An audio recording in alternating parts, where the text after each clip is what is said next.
All right, welcome to another Leadlamp Media podcast. This week, we're going to be talking about how we use AI for content generation, for some analytics tools, for a lot of things with AdWords, some different things like that. So AI is kind of controversial in the SEO world, probably in content writing world as well. But you can use it smart, and we're going to go through some of the ways that we actually implement AI here to make our workflows faster. So I know Kara's used it a little bit. I use it a lot more. And we're just going to kind of go down the list. Kara's here because she doesn't do as much of the SEO that I do, and a couple other people on the team do as well. So she's going to lob questions at me whenever I say something that's a little bit like, too technical, and then I'll try to bring it back down and explain it in layman's terms. But the benefit of that is that I get to learn as well. Yeah. During this. So I'm going to start out with just the most basic thing, writing content. And you've had some experience with that too. Yep. AI is awesome for writing content, but you can also get carried away with it. So our process for writing AI generated content for SEO and for some social media posts, I think you've done it with that too, yep, is to grab the topic, obviously, just like you would write. You start it basically how you'd write any other content writing project, whether it's for organic SEO, you're doing an article for a blog post. Mm-hmm. I've even used it for some content for pages for ourselves. But, if you look around at the industry, the one thing you don't want to do is just blindly trust your AI tool that you're using. There's a bunch, whether you're using ChatGPT or Jasper, or the list goes on with AI tools now. It seems like every day there's a new one, but don't blindly trust it. Take what was written from that and then rewrite it. Basically, you're taking a template and rewriting it, adding your branding, finding if sometimes it'll repeat itself or add some weird, like it thinks for itself, and it'll add some odd text that might not be something you want out there for your brand. So you always have to do some content moderation with it. I think one thing also that I've noticed when I use it is to be very specific. Oh, yeah. I think if you let AI be too generic, it'll just go off the rails. Yeah. So I've found that the more specific you can get with AI, the better outcome that you're going to get. But the same thing as you said, I would definitely always make sure to proofread, because sometimes it just might not give you the content in the voice or the sentences that you want. Yeah, you'll ask it for an article about, what's a proper schedule for walking your dog, but it'll start, if you're not very specific with it, with that dog walking article for an older person or a different type of dog or the age of the dog, it's going to just spit out what it thinks you want. And, it's not in your brain. So what it's spitting out is just what you're feeding into it. So on that note, if you wanted to be like more specific, you should tell AI, like, give me a schedule for walking my whatever kind of dog, age, etc. And then it'll give you a lot more of a specific answer that you're looking for. Mm-hmm.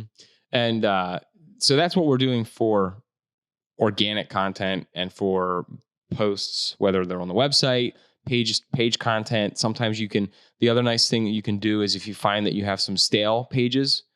So say you have your homepage, you're not really updating the homepage very often. You shouldn't be. It should be more of a static evergreen page, but it also shouldn't be the same content for the next 10 years. So if you realize you have some older stagnant evergreen pages, the one really cool tool that I've used within our AI arsenal is we use Jasper for a few things, but I will take homepage copy, or I'll take a service page copy, paste it into that tool and ask it to basically rewrite it. And I'll say, give me the summary of this article and rewrite it in 750 words. So I know I'm adding more content to what was there, but it's reading that and then spitting out a new version of what I had already written probably 5 years ago. Mm-hmm. And the advantage of that is your search engines, when they recrawl that website, are going to see like, oh, there's some new juicy content. They get hungry for that content. Mm-hmm. They want to see and they want to see that you're serving fresh, updated content for your users. So they're always hungry to crawl that new content. Now, you didn't spend a whole day rewriting that homepage. You spent 15 minutes with an AI tool and some proofreading to make sure that your pages have fresh, new content for the search engines to devour. How often would you say like it's beneficial to do that, to rewrite things? I think it wouldn't be, depending on the size of your site too. So if you have 1,000 posts and pages all together, you're not going to want to do that once a year. But if we have some smaller websites that we work with, you should probably do an inventory of your content once a year. That's what I would do, or make sure you're hitting it throughout that period of a year. So posts, one great thing you can do with blog posts is revisit posts from your website. If it's an older website, we have a few that are a little older that we work with. And if it was written in 2013, there's probably some information in there that you could regenerate and refresh that blog posts. Then when the search engines see that, they're going to see that you're providing more updated, more current information. But the post is still there. The URL is still the same. So you're not losing the SEO value, but you're providing, updates to that content.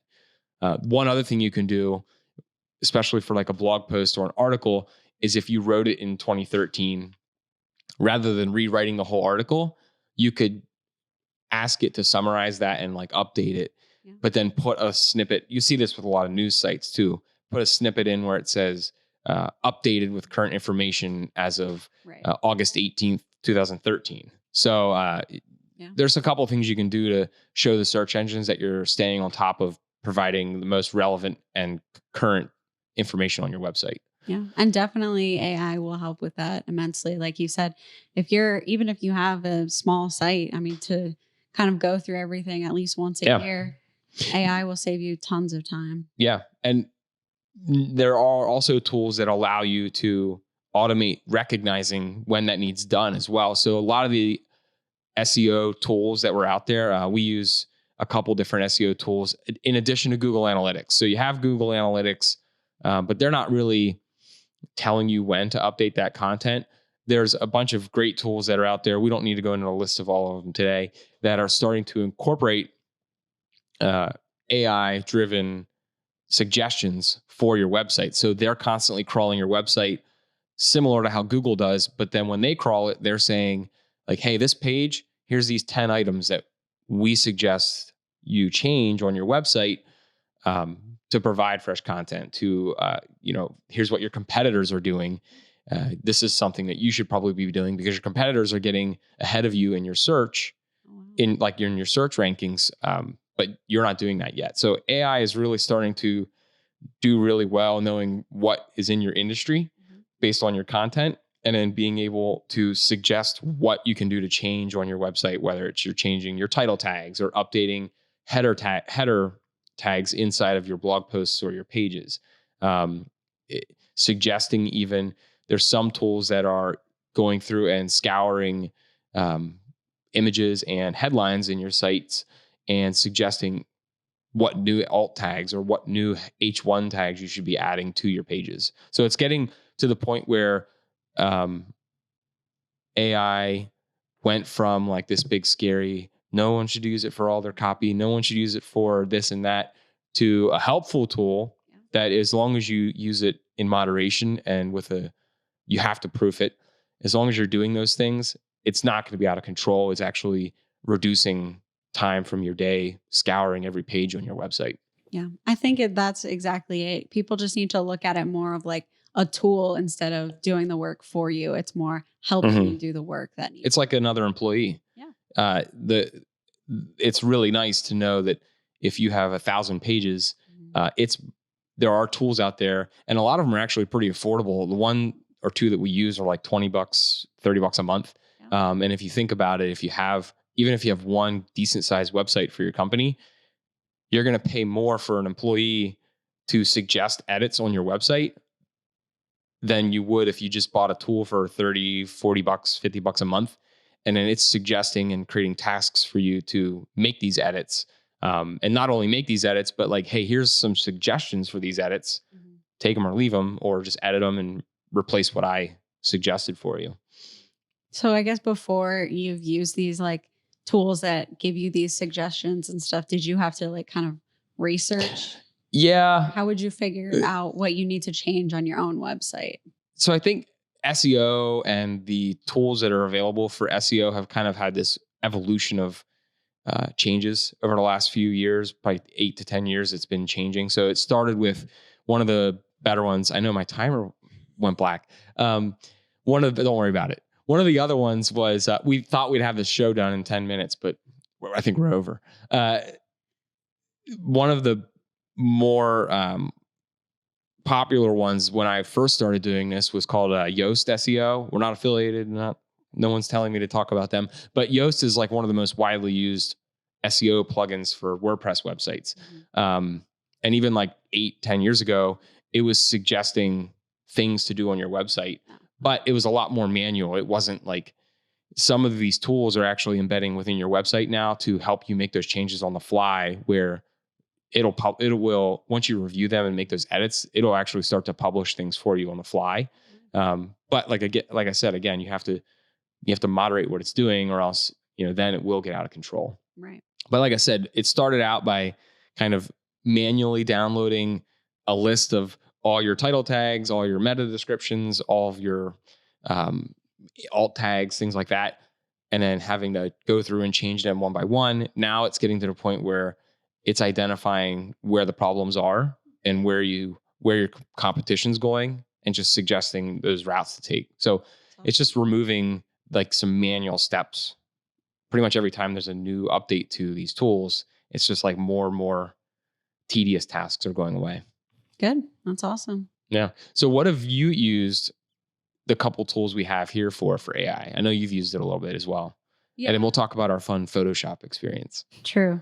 I think the main thing that I've used AI for, like you mentioned before, we use Jasper. Mm-hmm. I've used it to help me create blog posts. It kind of just cuts down a little bit on like all of the research side of it.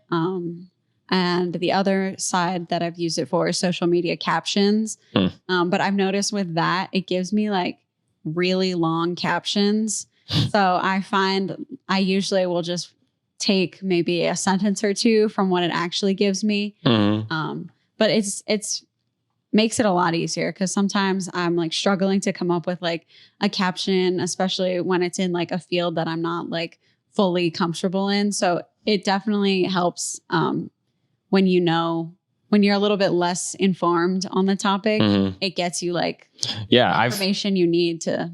I've used it for even getting answers. So, we have a lot of clients and we do a lot of work in different industries. And I've even used AI, whether it's ChatGPT or Jasper or any other tools, not necessarily to create content for a client or an industry we're not as familiar with in the beginning, but to even find out more about that industry. So inform yourself. Yeah. Like, hey, what are some top websites for this industry? Mm-hmm. Or give me the top pages, whatever, for this. And you'll start to, rather than doing those manual searches, it's just spitting out these basically like private articles or private summaries of what we should be doing in this industry. Yeah. I did also tap into Jasper. Gives you an option to make like artwork and stuff. Oh yeah. It's a little very interesting. I can't say I loved it for the specific things I was looking for, but definitely a cool feature. And I can see in the future, they probably will continue to update that and make that better. But it doesn't do good with faces. No, they look like they're like out of a horror movie. They got like no eyes, and it's a little freaky. So like pick like if you want it to look like it was painted, or if you want like, it's very interesting. So I can see in the future those will definitely continue to get better. Yeah. But the AI Photoshop, we've had some fun. Now that was cool. But before we talk about that, that'll be fun for the end here. What's a tip you would give to a smaller business owner or a smaller marketer for how you've used AI if they were tasked with like doing social media or writing blog posts for their small business website? Or maybe it's just a small business owner just starting out. I mean, if it's a small business, I think we've mentioned it before on this podcast. Content is key. Blog posts. I think the first thing that you should do is continue or begin to make blog posts, and using AI can help you with that. Usually, if you're a new, smaller business, you're very busy. You're doing a lot of stuff, wearing a lot of hats. So using AI, like we mentioned, to help you to spend less time doing something will benefit immensely. So I would say use AI to get more content on your website, on your social media, make those blog posts, and don't make excuses to not make them. You have AI now. You can help get your posts out in much less time. Yeah. Another thing I would do then is, in addition to that, using AI tools, not just to create content, blog posts, pages for SEO, for social media, but also to help you create outlines and ideas for doing videos. So one really easy way to use AI, not in a direct content to posting on your website format, is to say, maybe you're a landscaper and you want to do a video on proper lawn care maintenance throughout the heat of the summer. You can use these tools to say, spit out a script or a basic outline for a video. And if that's something you want to get into, video marketing, it's also widely helpful, immensely helpful for your SEO efforts to do video, because, YouTube and Google, it's the same thing. So if you're doing proper YouTube videos and you're doing proper content generation of written content, this is something that AI can help you generate. So it might not just be direct text to text on your website. It could be something where these tools are helping you generate outlines for videos or outlines for certain ad campaigns, certain different types of advertising. So you can get pretty creative with what you ask it, and it's like pretty amazing some of the answers it spits out, as long as you're very specific. Agreed. So that goes into our final fun. We're going to have to send Joe and Cody a picture of the picture we made, because Kara and I found out that actually Nancy told us about the AI tool in Photoshop, and you came over to my office and we got a little out of control with this tool, and we added, it was a beach scene. It was a lighthouse. All right. It was a lighthouse. It was a beautiful lighthouse. And then it spiraled into everything. There's a horse jumping over the mountain. There's a dolphin. There's a spaceship. Yeah, Eiffel Tower. There's a volcano. It looks like a real volcano, but the flame coming out, the fire coming out of the top is like a lighter flame coming out of the volcano. So it's a little goofy, but we'll have the guys throw it in there. Yeah, we had fun with it. We actually have even done a couple of fun pictures with AI just to show our clients. Oh yeah, didn't you had like an arm sleeve? Yeah, you looked like you had your biker gang arm sleeve tattoo. But yeah, we've done some fun stuff. Yeah. But it actually can be beneficial. It can. I think Nancy actually used it for a beneficial reason. We got like a headshot from one of our clients that was it was clearly like an old headshot. This person isn't local, so they weren't able to like come in and get a new headshot from us. But the picture was just cropped really tight. And for what Nancy needed to use, she needed like a little bit more neck room. And she used AI to give this headshot. Looked like it wasn't taken like real close and cropped in. It added a little bit of hair and neck and like a new shirt for nice headshot, and it looked great. It really did. Sweet. Yeah. I think to summarize, AI can still be a little weird. Yep. Like sometimes you get some stuff back that you're like, whether it's graphics or the graphics thing's still a little weird. Yeah. Like even they're some time. Yeah. Like I said, it doesn't do good with faces. Doesn't do great with like living things, animals, faces. It's weird.